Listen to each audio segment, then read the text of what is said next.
के करेड़ी गांव में दो पक्षों का जो जमीनी विवाद था वो खूनी संघर्ष में बदला, आगजनी हुई, पथराव हुआ। लेकिन एसपी राजगढ़ प्रदीप शर्मा जी और इनकी पूरी टीम ने तुरंत मौके पर पहुंचकर घटना को बेकाबू होने से रोका। हमारे साथ एक्सक्लूसिव बातचीत के लिए प्रदीप शर्मा खुद हैं, हम उनसे बात करेंगे। सर, कल शाम अचानक जमीनी विवाद था जिसमें मोहन वर्मा बताया जा रहा है वहाँ पर खड़े थे या फिर उन्हें बातचीत के लिए बुलाया गया था, लेकिन इसके बाद जानलेवा हमला होता है, पथराव होता है, आगजनी होती है, कहीं ना कहीं सांप्रदायिक रूप लेते हुए ये घटना बढ़ती है। हालांकि आप लोगों ने तुरंत ही से कंट्रोल में कर लिया। क्या पूरा घटनाक्रम हुआ था? ये बेसिकली करेड़ी गांव यहाँ से करीबन 12-13 किलोमीटर दूर है राजगढ़ से।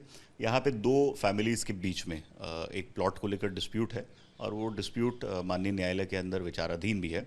इसी बात को लेकर जब मोहन वर्मा अपने बाज़ार में घूम रहे थे तो जो दूसरा पक्ष है उसके बेटे से उनका कुछ कहा-सुनी हुई विवाद हुआ और उसी बीच में उसने अपनी दुकान से एक जो टॉमी या जिसको हम शॉकअप का पार्ट था वो रखा हुआ था, तो उससे उनके सर पे हमला कर दिया जिससे उनको चोट आई। उनका भाई जब बचाने पहुंचा तो उनके दूसरे पक्ष के दूसरे भाई ने भी इसमें मारपीट करी, जिसके बाद दोनों को अस्पताल भिजवा दिया गया। परंतु जो भीड़ थी उसके द्वारा वहाँ पर आगजनी और पथराव कर दिया गया। तत्काल ही राजगढ़ पुलिस के जो थाना प्रभारी हैं और तहसीलदार हैं वो मौके पर पहुंचे और उन्होंने स्थिति को काबू में किया। सर, 15 से 20 मिनट बाद पुलिस वहाँ पहुँच जाती है, लेकिन पुलिस टीम पर भी पथराव होता है, आपके कुछ कॉप्स आपके जो जवान घायल भी होते हैं। तो ये पथराव करने वाले या आगजनी करने वाले लोग कौन थे? क्या ये कोई षड्यंत्र था, क्योंकि दो पक्षों के विवाद में इस तरह से आगजनी हो जाना? क्यों ये कोई अभी तक तो ऐसा कोई सबूत नहीं आया है, क्योंकि लोकल मामला था और दोनों पक्ष वहाँ के लोकल ही हैं। करेड़ी बड़ा गांव भी है, तो जो वहाँ पर भीड़ थी उसी में से कुछ लोग इस घटना को लेकर आक्रोशित हो गए जिन्होंने आगजनी कर दी। इस घटना की पूरी वीडियोग्राफी की गई है। थाना प्रभारी ने अपने स्टाफ के साथ पहले जनहानि ना हो इसको इंश्योर किया, उसके बाद वीडियोग्राफी की गई और हल्का बल प्रयोग करके भीड़ को तितर बितर किया गया, जिससे किसी प्रकार की आगे बड़ा समस्या ना पैदा हो सके। अच्छा सर, इसमें टोटल कितनी अब तक एफआईआर हो चुकी हैं? कितने लोग आरोपी बनाए गए हैं? क्या दोनों पक्ष के ऊपर एफआईआर हुई है? और सीसीटीवी फुटेज के आधार पर कितने और आरोपियों की संख्या बढ़ सकती है? अभी इसमें दोनों पक्ष के ऊपर हम लोगों ने एफआईआर की है। दोनों पक्षों में एफआईआर मिला के अभी तक कुल 11 आरोपियों को ज्ञात कर लिया गया है फुटेज के माध्यम से।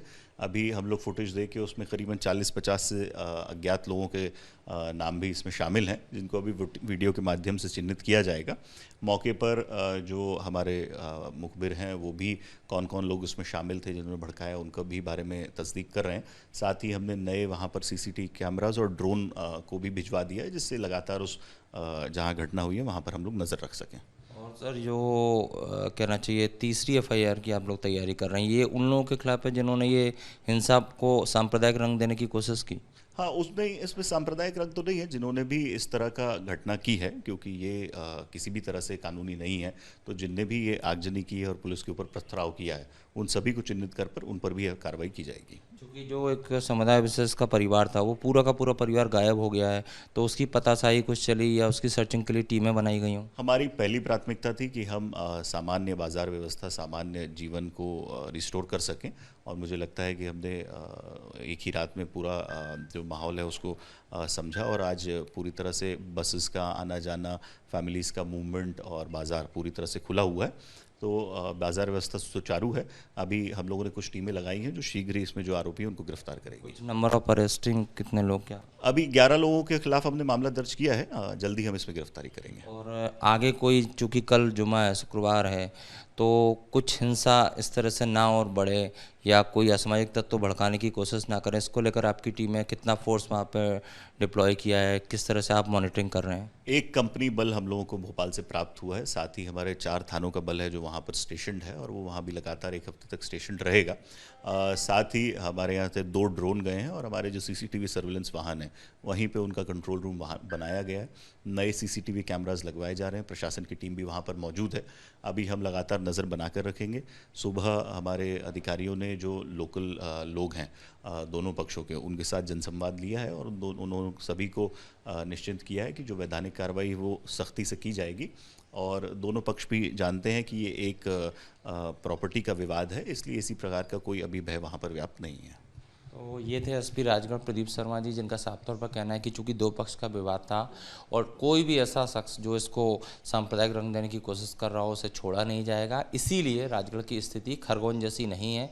यहाँ पर कुछ घंटों में ही स्थिति को पूरी तरह से कंट्रोल कर लिया गया है। आज पूरे बाजार राजगढ़ के सामान्य तरीके से खुले हुए हैं और 11 लोग ज्ञात इसमें हो चुके हैं जिनके खिलाफ FIR दर्ज की है, और बाकी जो अज्ञात में हैं उन्हें वीडियो फुटेज और वैज्ञानिक एविडेंस के आधार पर गिरफ्तार किया जाएगा। कैमरामैन संजय अंकिल के साथ Satya Vijay Singh, Republic media network, Rajgarh.